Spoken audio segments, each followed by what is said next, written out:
Nah, oke, Bismillahirrahmanirrahim. Hari ini sesuai janji pada pertemuan kemarin, kita akan membahas tentang sel, baik itu sel hewan maupun sel tumbuhan. Nah, di pembahasan sel ini ada dua sesi. Yang pertama, tentang sel sama organelnya.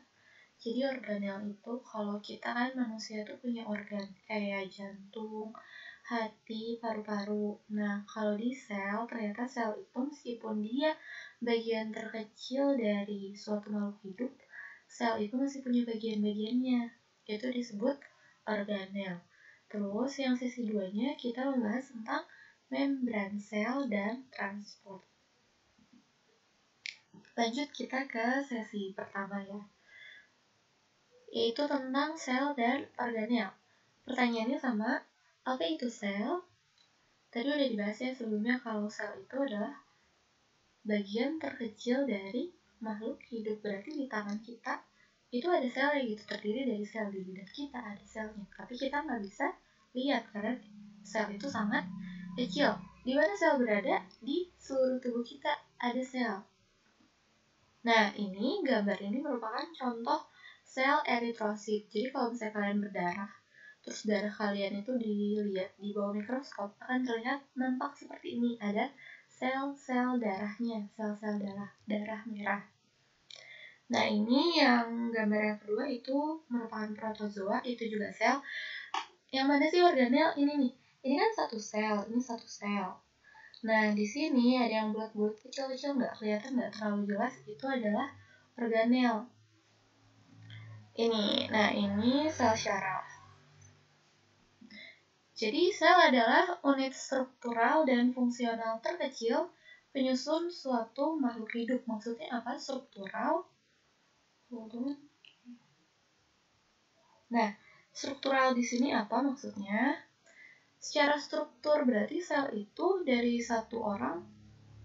Dia kan kalau satu manusia itu gede kan strukturnya. Sementara sel itu unit struktural terkecil, berarti dia unit dari makhluk hidup secara struktur yang terkecil. Sekarang kita bahas yang fungsionalnya. Kenapa dikatakan fungsional terkecil juga? Karena misal ini tangan. Ini tangan nih. Tangan kan fungsinya memegang, jelas gitu. Struktur yang besar yaitu tangan punya fungsi memegang contohnya. Nah, sel juga ternyata punya fungsinya. Fungsinya itu sangat kecil perannya di tubuh, tapi karena sel itu banyak, jadi terasa, jadi si fungsinya itu saling mendukung antar sel. Kita lanjut dulu ya. Nah, tadi kan dibahas nih, ada sel hewan, ada sel tumbuhan. Sekarang, coba, ini kan ada daging, ini ada apa ya? Ini kangkung. Kalau kalian pegang strukturnya, ada perbedaan nggak? Kalau daging nih, kan bisa dia bisa diempuk gitu, bisa digitu-gitu. Tapi sementara kalau kangkung ketika kalian gituin, dia patah kan? Suka bunyi tak gitu, patah. Tapi kalau daging bisa patah nggak ketika digituin? Nggak bisa kan? Nah, itu ada hubungannya dengan struktur sel antara sel hewan, ini berarti sel hewan, dan sel tumbuhan. Apa itu bedanya? Kalau secara tekstur yang keras yang mana? Yang ini kan dia lebih keras. Susah banget. Keras. Nah, dia lebih keras kan? Kenapa lebih keras? Karena perbedaannya itu kalau di sel hewan dia tidak ada dinding sel. Tapi kalau di sel tumbuhan dia punya dinding sel. Yang mana dinding sel ini nih? Ini dinding sel. Tebal banget. Makanya kalau kita matahin batang tumbuhan atau daun tumbuhan suka ada bunyi poteknya. Nah, ini dinding selnya nih yang warna hijau.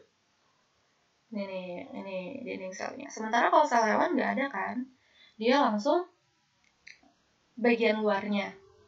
Nah, sekarang kita bahas mulai dari bagian terluar nih yang di sini, ini paling luar. Yang paling luar itu namanya membran sel. Terus di sel tumbuhan mana membran selnya? Ini membran selnya nih. Ini membran selnya. gitu. Jadi kalau dari luar, sel hewan sama sel tumbuhan sama-sama punya membran sel, tapi kalau sel tumbuhan dia ditambah dinding sel. Susah, dinding sel ya. Oke, lanjut. Nah, tadi kan kenapa sih disebutnya organel kalau di sel? Karena dia adanya di sel gitu, berarti menunjukkan bahwa ukuran itu sangat kecil. Kalau di manusia, kalau di tubuh kita itu disebutnya organ, berarti bagian-bagiannya. Nah, ini dia. Pusing ya, banyak banget. Kita bahasnya dikit-dikit dulu aja. Jangan lihat dulu gambar ini, kita lihat gambar yang satu-satu dulu. Jadi pertama, kalau misalnya kita bahas sel, ini sel. Melenceng. Tunggu. Nggak bisa dihapus. Mananya hapus.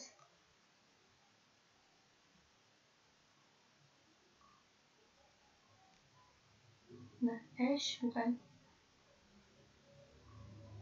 Nah, ini kan sel ya. Tadi bagian terluar sel apa namanya? Membran sel. Ini berarti membran sel. Nah, selain membran sel, kalau di manusia, kalau di tubuh kita itu kan ada bagian terpentingnya, otak, jantung. Nah, kalau di sel, bagian terpentingnya itu ialah namanya nukleus atau inti sel. Biasanya inti sel adanya di tengah, terus warnanya lebih gelap.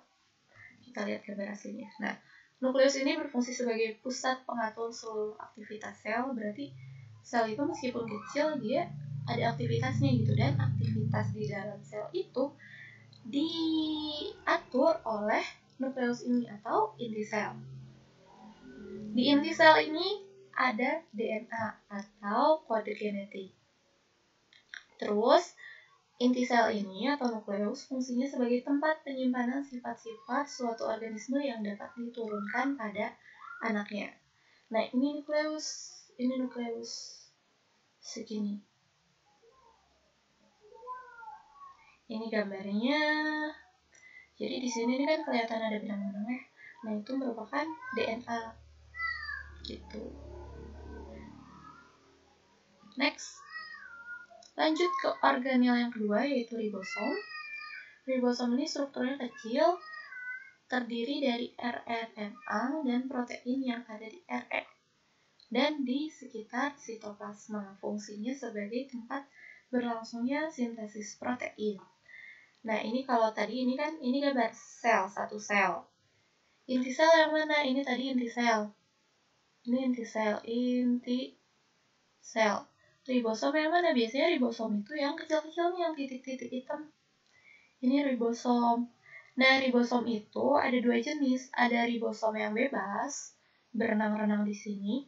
Ada ribosom yang di sekitar inti sel atau yang nempel ke RE. Nanti dijelaskan. Nah, ini bentuk dari ribosom. Kayak burger. Lanjut. Kok sini.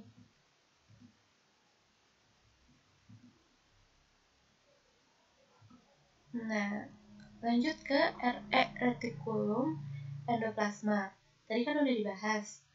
Ribosom itu, organelan tadi, ribosom itu kan ada dua tempat. Ada yang berenang-renang bebas, ada yang nempel.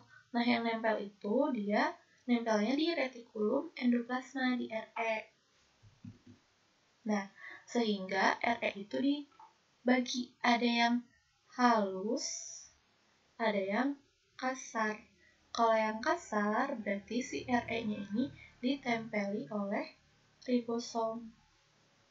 Kalau yang halus berarti nggak ada ribosomnya. Cirinya bentuk seperti jala yang mengelilingi inti sel.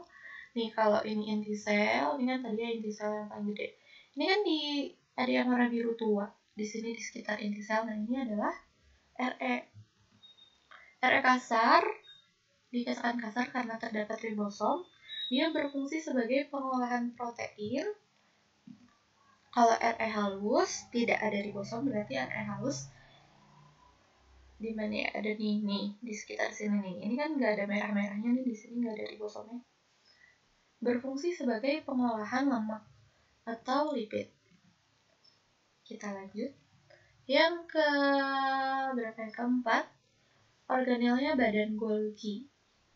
Badan Golgi.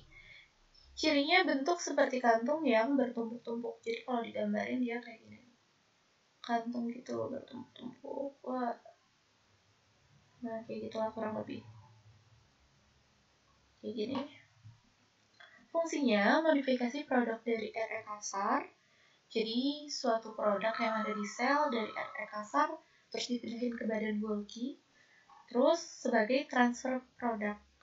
Transfer produknya itu biasanya berupa kayak enzim, hormon gitu. Nah, ini badan Golgi. Ini nih bentuknya, dia kayak kantung-kantung yang bertumpuk. Ini nih. Terus di sininya ada vesikel. Nih, ini kantung-kantung kecil yang bulat-bulat namanya vesikel. Di vesikel ini terdapat zat produk tadi, ini produk yang disebutkan ini yang di dalam vesikel. Lanjut, lisosom. Lisosom itu merupakan kantung yang memiliki enzim hidrolisis. Kalau ini di sini kan dibilang kantung, biasanya kantung yang seperti itu kayak bulat-bulat ini. Kayak tadi yang di badan Golgi. Bulat-bulat, tapi di dalamnya ada enzimnya, titik-titik itu isinya enzim. Fungsinya pencernaan intraseluler. Jadi kalau diibaratin, lisosom ini tuh kayak apa ya? Kayak pigmen. Jadi lisosom ini tuh kantung yang fungsinya itu makanin zat-zat yang tidak dibutuhkan di dalam sel. Gitu. Terus ada peroksisom, kantung juga tapi dia enzimnya peroksida. Biasanya adanya di hati. Untuk menetralisir racun H2O2 umumnya terdapat di hati. Sama ya kayak lisosom untuk menghilangkan racun, tapi kalau peroksisom itu khusus untuk peroksida. Nah, ini mitokondria organel paling penting. Kenapa ini mitokondria? Mitokondrion atau ya disebutnya. Kenapa? Karena dia ini sebagai penghasil energi atau energinya biasanya kita sebutnya ATP. ATP itu energi. Berarti kita bisa lari, kita bisa makan, kita bisa beraktivitas. Itu semuanya karena ini aktivitas dari si mitokondria ini. Organel yang berperan dalam proses respirasi sel disebutnya berfungsi untuk menghasilkan energi. Dia ciri-cirinya memiliki membran ganda, di dalamnya ada ribosom dan DNA sirkuler.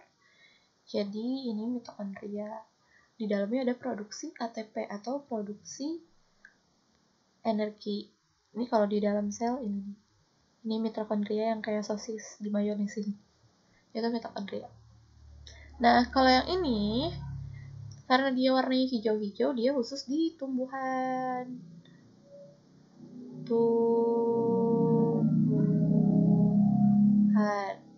Susah. Nah, dia khusus di tumbuhan. Dia namanya adalah kloroplas. Kloroplas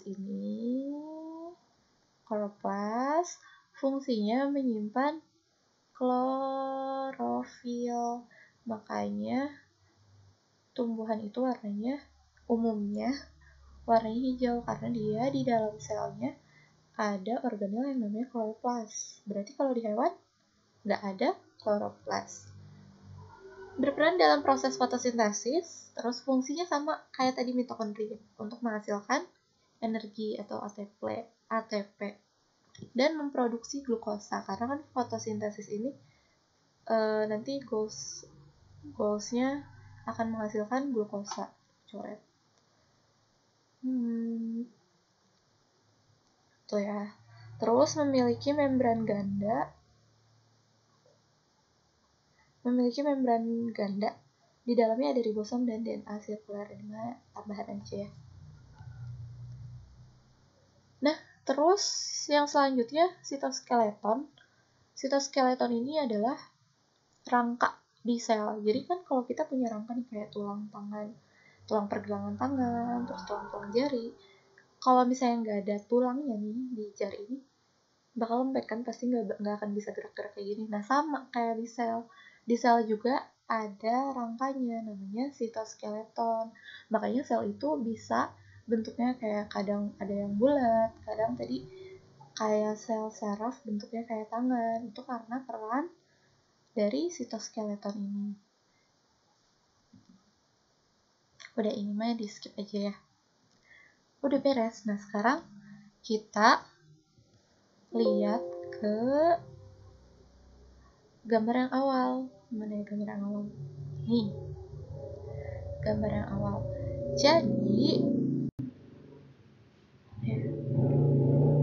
nah, jadi yang perlu, bukan yang perlu, yang dapat kita simpulkan, nih, untuk hari ini,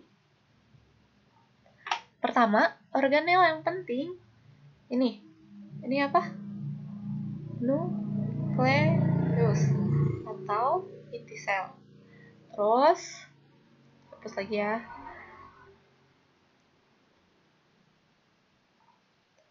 Terus, habis dari inti sel, kita lihat lagi. Ini kan inti sel. Di luar inti sel ada yang kayak jala-jala.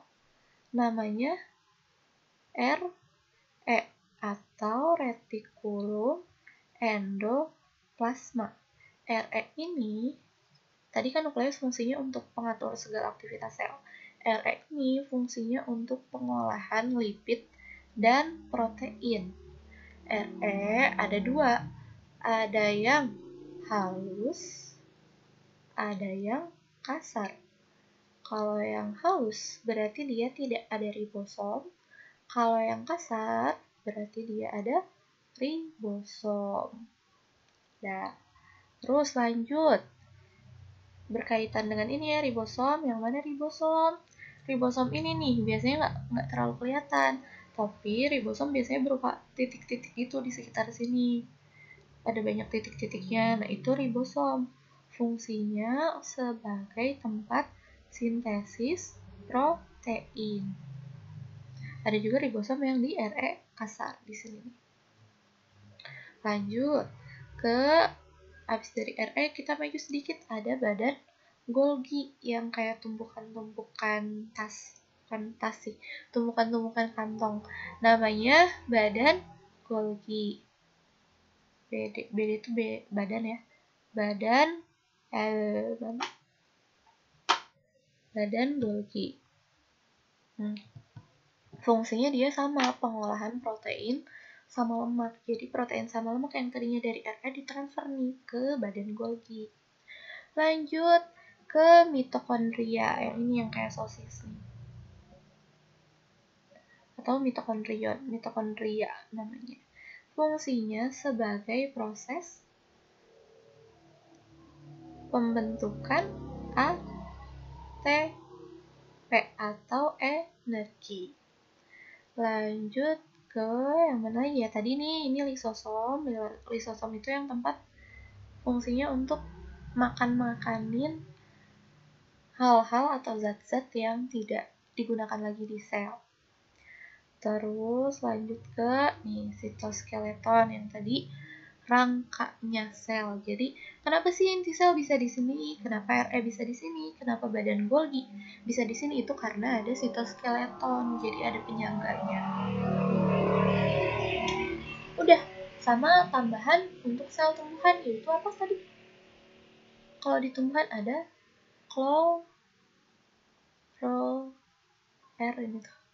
kloroplas, tempat berlangsungnya fotosintesis. Dia ada klorofil. Udah, sampai situ dulu materi hari ini. Semoga bermanfaat. Untuk pertemuan selanjutnya kita bahas ke sesi 2-nya, yaitu tentang transport membran.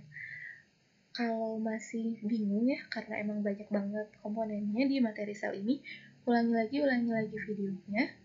Terus, kalau masih bingung juga, chat secara personal aja nggak apa-apa. Oke, bila itu hidayah. Wassalamualaikum warahmatullahi wabarakatuh.